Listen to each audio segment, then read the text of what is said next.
नमस्कार, आप देख रहे हैं केबीसी न्यूज। देखिए, बिहार में सम्राट चौधरी की सरकार है, यानी एनडीए की सरकार है। नीतीश और सम्राट मिलके सरकार चला रहे हैं और सरकार को 100 दिन पूरे हो गए हैं। इस विषय पर आज विजय कुमार चौधरी जो उप मुख्यमंत्री है उनसे बात की गई।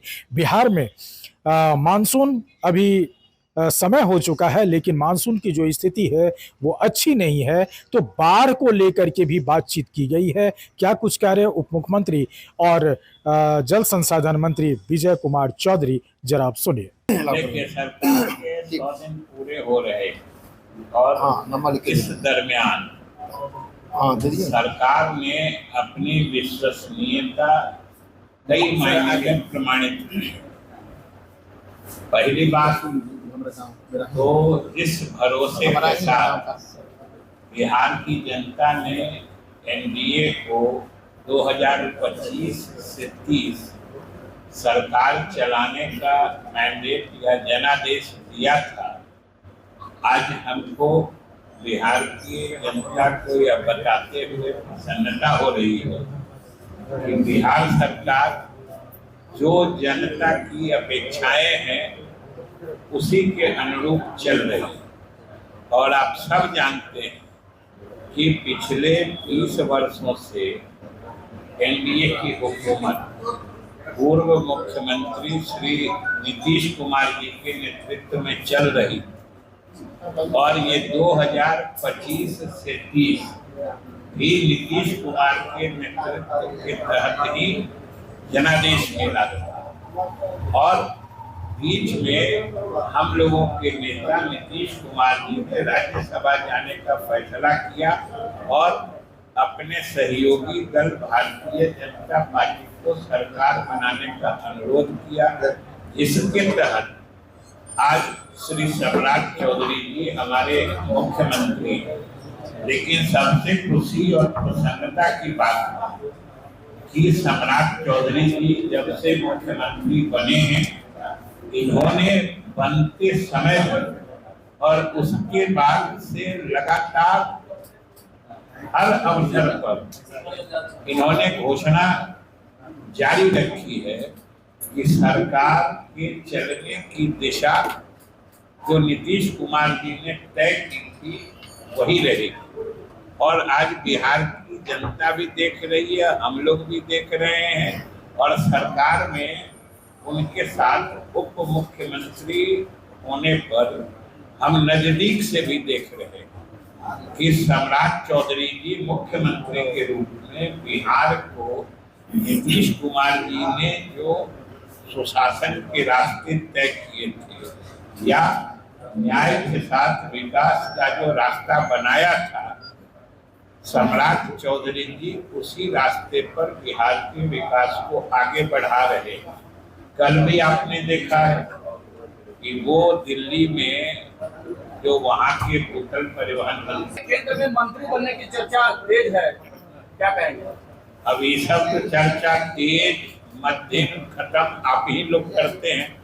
हम तो न कभी तेज सुने हैं, न कभी मध्यम सुने हैं, न कभी खत्म सुने। नीतीश कुमार से आरसीपी सिंह की मुलाकात हुई थी 7 नवंबर, उसके बाद चर्चा हमने आप ही लोगों से सुना है। मैं उस वक्त वहाँ था नहीं, लेकिन हम लोगों ने भी आप ही लोगों के माध्यम से सुना कि श्री आरसीपी सिंह जी मुख्यमंत्री जी से मिलने गए और मिले। इतने तो समाचार है।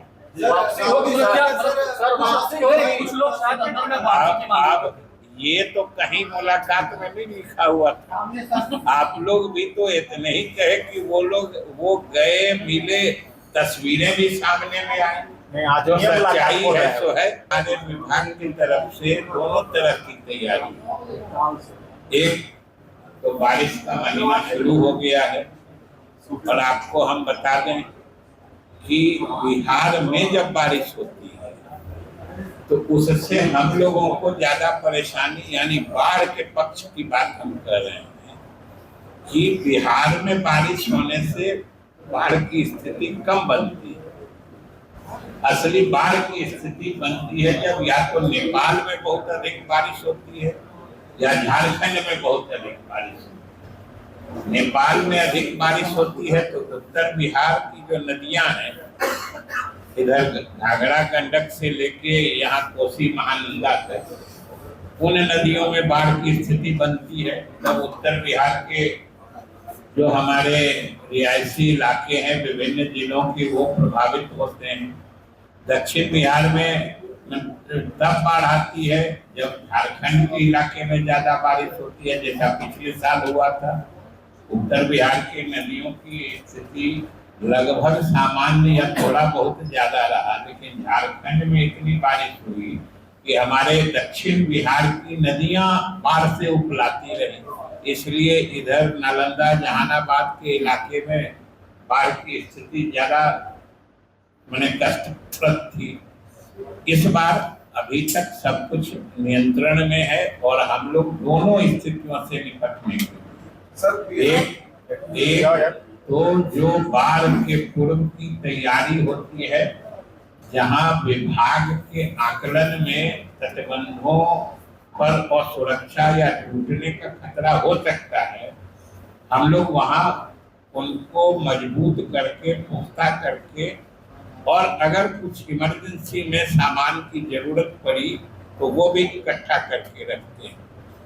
और दूसरे, अगर कम बारिश हुई तो फिर किसानों को सिंचाई के लिए पानी मुहैया कराने की भी व्यवस्था हम लोग करते हैं।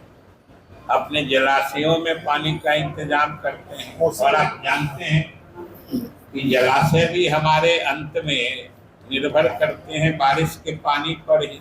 लेकिन हम लोगों ने एक नई योजना प्रारंभ की है कि बाढ़ के समय में गंगा गंडक से पानी निकाल के जो हमारे अलग अलग जलाशय हैं, जिनमें आज के मौसम में या अगले 2-3 महीनों के काल में सिंचाई के लिए पानी कम उपलब्ध रहता है, ऐसी स्थिति से निपटने के लिए बाढ़ के समय में नदियों के पानी को स्थानांतरित करके हम लोग इन जलाशयों में फिर से सुरक्षित जमा करेंगे, स्टोर करेंगे, जिससे कि अगर अल्प वृष्टि की संभावना हो या अल्प वृष्टि का समय हो तो वैसी हालत में हम लोग अपने जलाशयों से किसानों को सिंचाई के लिए पानी दे सकें, ऐसी व्यवस्था भी हम लोग कर रहे हैं। कई आईएएस अधिकारियों पर बड़ा आरोप लगाया है, करप्शन का आरोप लगाया है।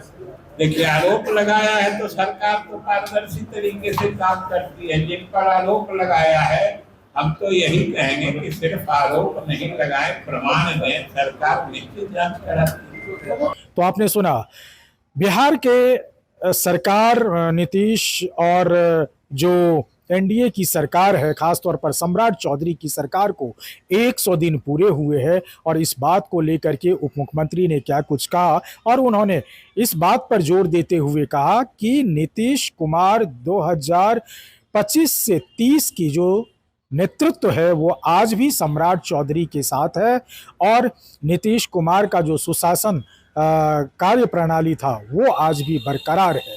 लेकिन जिस हिसाब से देखा जाए कि नीतीश सरकार के सुशासन में और अभी के सुशासन में काफ़ी अंतर दिख रहा है, तो अब सरकार इस बात को बताने से क्या बच रही है।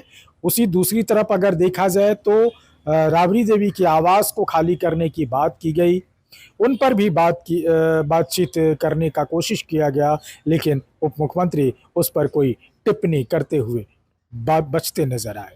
कमलेश आनंद, केबीसी न्यूज़, पटना।